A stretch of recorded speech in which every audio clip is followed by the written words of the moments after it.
Hello, welcome back to Brain Mix. I'm Suzy, and today we are going to talk about the very disturbing, I don't know for you, but for me, some things in particular were quite disturbing. We are going to talk about monsters, Ed Gein.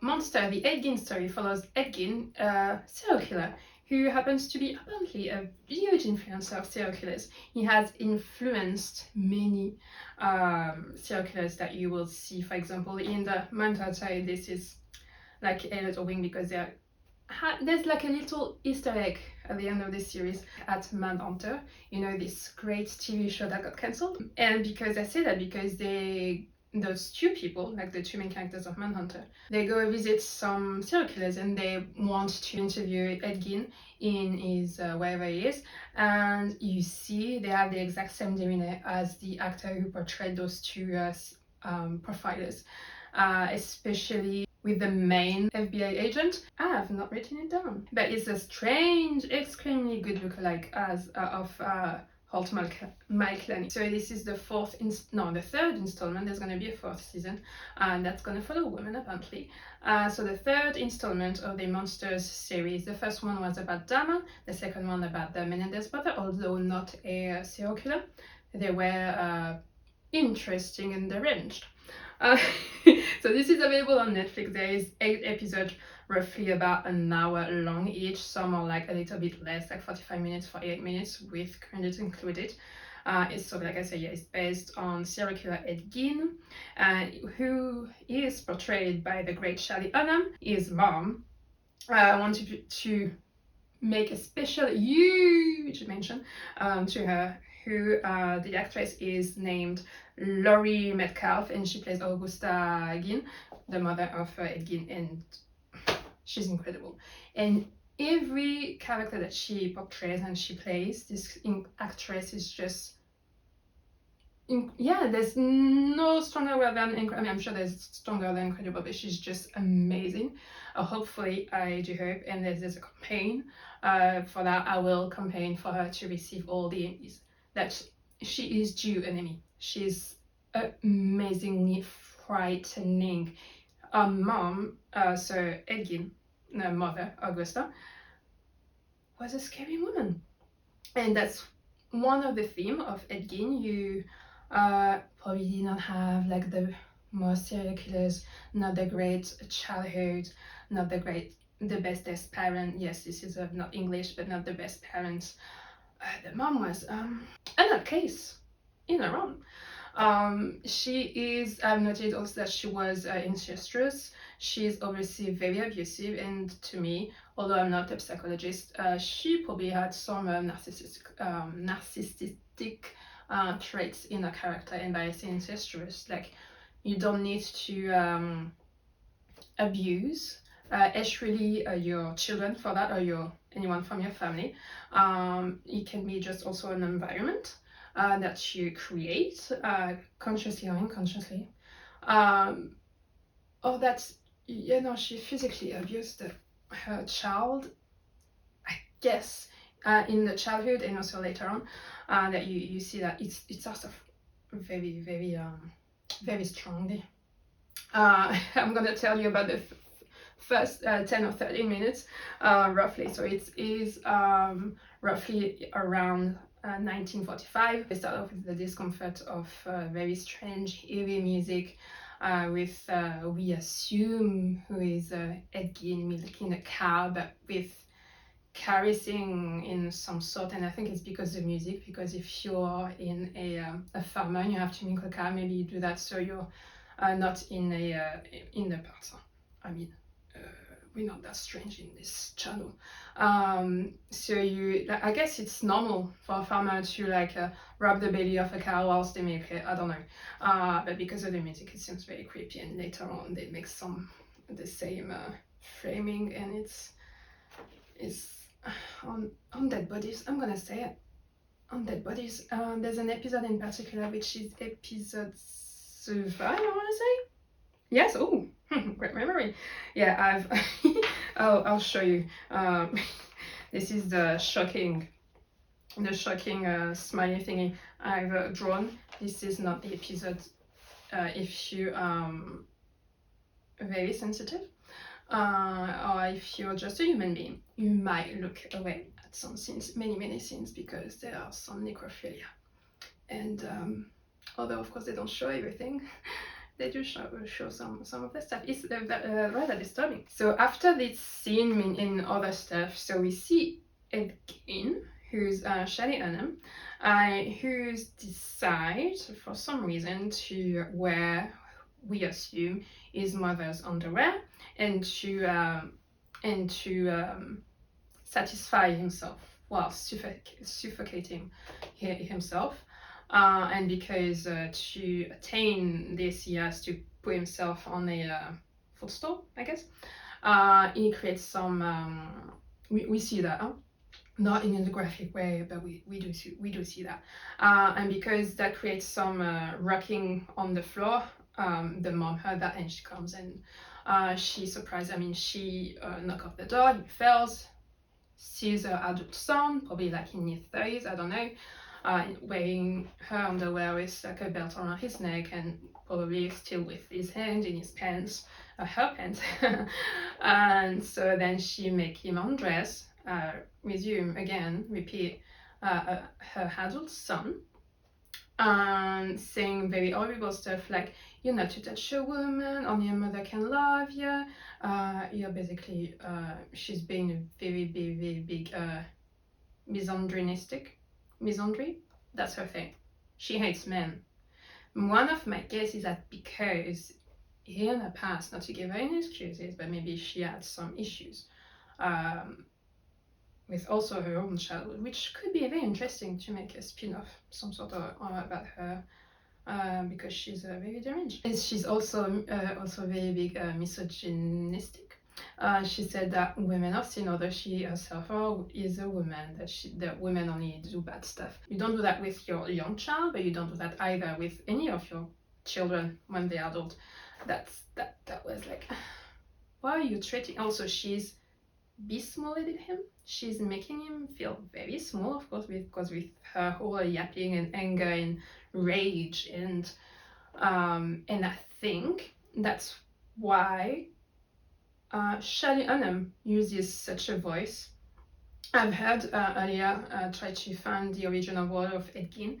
It's somewhat similar, I'm gonna say, but a little bit off-putting if you see Shelley Hunnam, who's tall, rather athletic, we're gonna say, and you see he's got a little voice like this, and that made me think of the voice of a child who's being betrayed by his mom and belittled by his mom for literally all his life.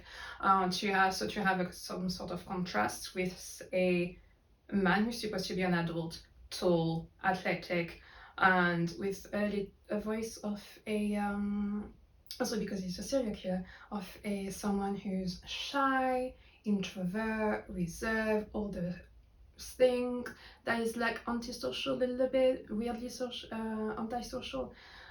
So it's like, it was off-putting at first, I'm not gonna lie, but it was a nice contrast that I kind of liked, because you like feel like it's out of character, you can feel that way, but maybe it's not because he's a child in his head.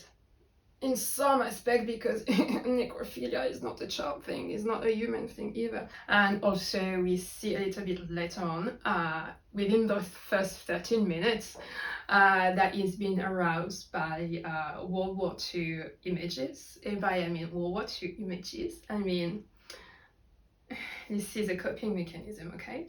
Dead bodies. You know, you've been to school. If you have not been to school, if you haven't reached those lessons in World War II, which was, well, let's say mostly in Europe, there was some occurrence where some people decided that some people were less of a human being, which of course is not true. But those people were put in camps, and they're masculine. You probably not heard about mass killing.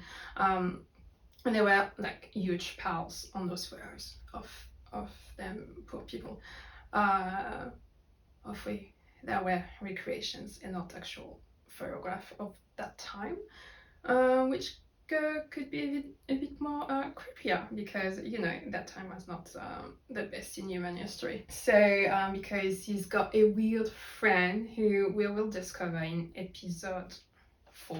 Yes, in episode 4, that is some sort of girlfriend is also at the range regime, but because she's the one who's showing those pictures, and a comic book that is dedicated to an actual also human mass murderer person who happens to be one of the Nazis, the wife of one who happens to make lamps and decorum pieces of furniture with human skin of the people who were sadly imprisoned in those camps.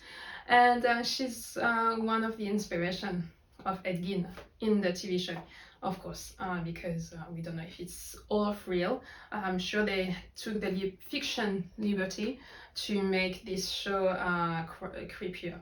And that reminds me that this show is so creepy and so disturbing. Hashtag necrophilia is PG-18 on Netflix. So we go back also with, on that, I want to say that we also go back in time, not only World War II, but in time with the graphic and colorism, not only with the music that was kind of creepy with this stereo soundtrack that if you listen something back from the 40s, 50s, there is this little grain that you know that it's an older music of piece of audio. And also because it has inspired the Ed Gein movies such as Psycho of Alfred Hitchcock and the Texas Chainsaw Massacre, which we'll see in some episodes because they do a throwback, not throwback, a fast forward in some episodes to show the influence of this one person that had not only on human beings and human life that he hasn't killed, but could we say that he's an influence because he was in such a great influence to those people that he was also somewhat responsible for those people's victims' death? But he has also, of course, inspired apparently Alfred Hitchcock with his Psycho movie, and probably also with his career, and also the Texas Chainsaw and so many others, of course, movies. We also see that the impact that, for example, such killer and portraying such killer has had on the actor who was in Psycho, who portrayed the guy who was like the motel manager and happened to be a bit woo-woo. Yeah, you see that although some character are very interesting, I guess I'm putting myself back in my actor shoes, that you place some characters and to impersonate them in such a way that you have to become it, not fully, of course, I mean, not going and murdering and raping dead bodies, that it makes you a bit troubled, and that sometimes you get stuck in some characters. So before we go on episode 2, because all of these first 30 minutes were of episode 1, just to give a little shout out, if we can say, to the directors and writers of this show, who are not the less than Max Winkler and Ian Brennan, and they do alternate the direction and the writing of the episodes. And I guess that's why that always intrigued me, by the way, to how I guess they've got like some photography director and the decor and everything to have like some sort of linear line of conduct. But because some directors and of course writers can have different style of doing stuff, they manage to keep this identity throughout. And speaking of identity throughout, I'm gonna talk again about the color grading. We're gonna jump. There was, I think, some of this beforehand, but I've noticed in particular in episode 4 again, where we see and we really see that this girlfriend slash fiancé of him, of his, is Ed Gein, is very deranged. Is that because at the beginning of the episode, some pum pum with animals, who are pum pumming animals, hunting animals, animal hunters. Some people who are hunting animals or get lost in Ed Gein's property, and it's in the midwinter. They are in during the night, and that's where we see first Ed Gein with a chainsaw. He does a dance like this, a bit odd, but because he's cuckoo, and he chases them, and that is his first kill in this series, at least, with the chainsaw. But I wanted to mention this scene in particular, sorry, because there is a very interesting color grading because it happens at night. There's a low light, but it's not too low that you don't. I mean, you can barely sometimes see stuff, but because of the snow, because it's in the winter, that's on the floor, that creates a bit of light, and also because there's low light, it's sort of like black and white, like in the old days of Psycho, the movie that was inspired by Ed Gein Story. And I thought it very nice because I like this. I mean, then you see, I do like the black and white aesthetic of them days, and I think that is such a clever way to bring the viewers back to that time. And I was like, yeah, that is cute. That is a very nerdy thing of me, I guess. But every little helps in making me happy. We are gonna talk about quickly about episode 3, and that a thought that will occur to me a few times in the later episodes. That is, how on earth, in a small town in the middle, I guess, in the middle of Wisconsin, a small town sheriff, a small town people with such a atypical character that is Ed Gein in that TV show, are not aware of the mother's death, because he pretends that she's still alive. If you've seen Psycho, he pretended that she's alive, that he still talks to her, that she still make him like not very nice, or ask him to do stuff. It's like, is it a loophole, something that was missed, or is it because in real life they really didn't know about her death? Because I was like, if they knew, it's always like this in the horror movies, yeah. They were like, no, don't go there. But the viewer knows, but maybe not the actual people. And I was like, it would have solved so many stuff. Maybe avoid so many deaths. And with episode, because you have talked also about the other episode already, with episode 6 and 7, we as in made the show. I didn't. I wish. So we get to see I'm sure it predated that story, but we get to see how people got in those times, in that timeline of this TV show, how people got fascinated with true crime stories and serial killers, or mass murderers as they were called at that time, because there is an auction of the house, because he has Ed Gein killed in the TV show someone who happens to be the mother of the deputy sheriff. And that person, of course, because in the horrible scene, he's in horrible stuff, the son of that mother. He, with someone else, decide to auction off the house and the stuff that were in it, and people queue up and pay to get into the house to auction stuff and buy stuff that the killer was actually owning, just to say that they own something, a piece of Ed Gein. I was like, this channel is horror movies, thriller, and some drama sometimes only. So I put myself off school, and like so many people and so many women, we do fall asleep watching true crime stories, but we're not that creepy. I would not buy. I mean, I'm going to talk about myself. I would not buy stuff like that. Also, another thing I was like, yeah, that's interesting in the sense of how psychology works with human being, the fascination of death and killing, even though we are not all killers, thankfully. But something I was like, is it really necessary? But also kind of interesting, because one of the things that interests me in horror movies and stories like this is the psychological aspect of horror, and that is very again fascinating to me. Is that is also the humanization of them people, of them monsters, because Ed Gein at a few points of this series is put in such a humanized way. You kind of feel sorry for the poor guy. For example, at the beginning, in the first 30 minutes, where his mom it's just been truly horrible to him, where people are like, without reason, mean to him also, and strange and weirded out by him. I was like, but do we really need to humanize him and in general romanticize killers? And I'm gonna make a little parenthesis here, but also toxic relationships. No, we don't, because then we accept standards for ourselves and for society in the sense of humanizing killers.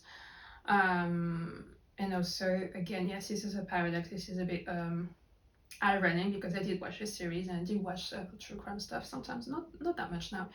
But yeah, I was like, why? Also, it's interesting to know why, isn't it? So of course, at some point, Ed Gein is being caught because and that still puzzles me, because in some scenes we see more or less the house being somewhat tidy, but when that sheriff deputy goes to try and find his mom because he found something at a place of work with Ed Gein, that's his name, and I think his actual name is Edward. With his name, he's like, oh, maybe he knows something about my mom. So he goes to the house with the sheriff, and they see some very disturbing and troubling stuff. And you know what? I forgot why I was saying this. I really forgot why I was saying this. Oh yeah, because he was caught. He was caught because, of course, the son, maybe because he was a deputy, but because probably he's just a good son, a good human being. He goes everywhere to see his mom, and that's how he got caught, because he didn't think about the family of the people who he has killed. So I can't remember the episode where he goes to where he is, but episode 8 terminates with him being in that institution, we're gonna say, installation of the state, and is him way older. He's about to not big spoiler, because I mean, I guess now back in big 2025 that the guy is dead. So he's about to he's reached the end of his life. He's got grey hair. He's a grandpa without being a grandpa. But that's where the manhunters guy came in, because they go in and interview him to try and figure out the how the mind of a killer, to try and catch some other people. And in this series, I don't know if it's true, but it's kind of nice to know, to think it's true. They that Ed Gein did help catch Ted Bundy, because that's how this episode starts. It starts with Ted Bundy catching some young girls to do whatever he was doing to them. But in this episode in particular, they insist on the fact that Ed Gein was such an influence, not only on serial killers such as probably Ted Bundy, Charles Manson, and 2 other people that I can't remember. Just can remember that one of them was wearing high heel shoes and was also doing stuff to the shoes. But because he had started what was called a monster club that apparently he had received many fan letters from them people, from them murderers, that the monster club that he had started in the TV show, because that probably did not happen in real life. I was like, most people deserve a second chance, deserve a redemption, live in good life even in prison. I mean, good life is to be understood. But many in the series, again, many of the nurses and staff just forgot that he was a killer. And some people, he's sick, that was the defense, you're sick or you're psycho. He pretended that he didn't remember stuff beside digging up people. But like, maybe it's just because we are viewer, and nowadays we are more aware of psychological threats in weird people and mean people and criminals. But that was so obvious, and many people, of course, did not. I mean, some people did not buy into that. I was like, this is just so obvious that he's lying. But at the end of the day, what can you do if the guy just stick to his story? Because in episode 1, I think it was, he killed his brother, and not a big spoiler, but he killed his brother, and he was like, ha ha ha, I tricked him, because he killed him with a log that he's hit him with in the neck.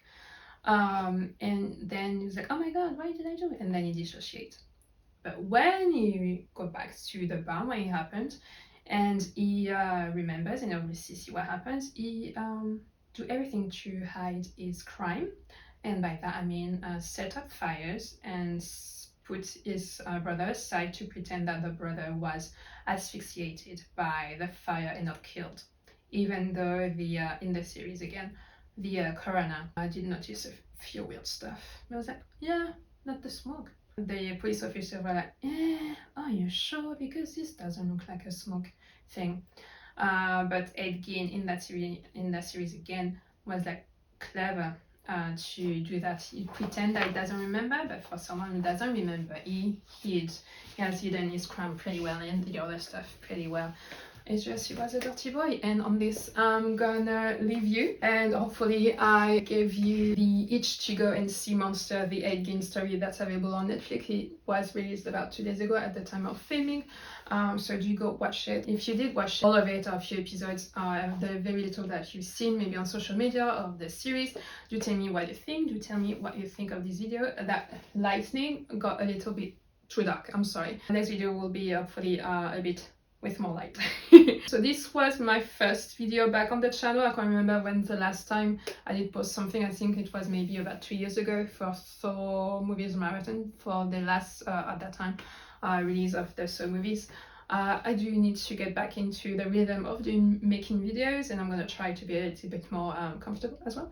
And yeah, so on that note, we'll see each other again on the 22nd of October, because I'm gonna do 13 days of October. So I'm gonna present to you some of the movies that I liked, that are horror-y and Halloween-y.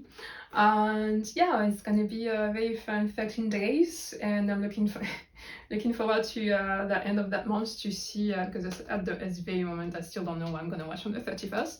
I will laugh because it's the day a new era, of the beginning of a new era, of the end of a chapter, and I was like, this is fun. It's gonna be a great weekend. Hopefully, if you did like or not like it, dislike it, is for engagement is the same. Do leave a comment and subscribe if you want to be notified. Thank you for watching some of it, all of it if you're still there, and I wish you a good day, good afternoon, good morning if you watch this in the morning, a good evening, a good night, and most importantly a good life.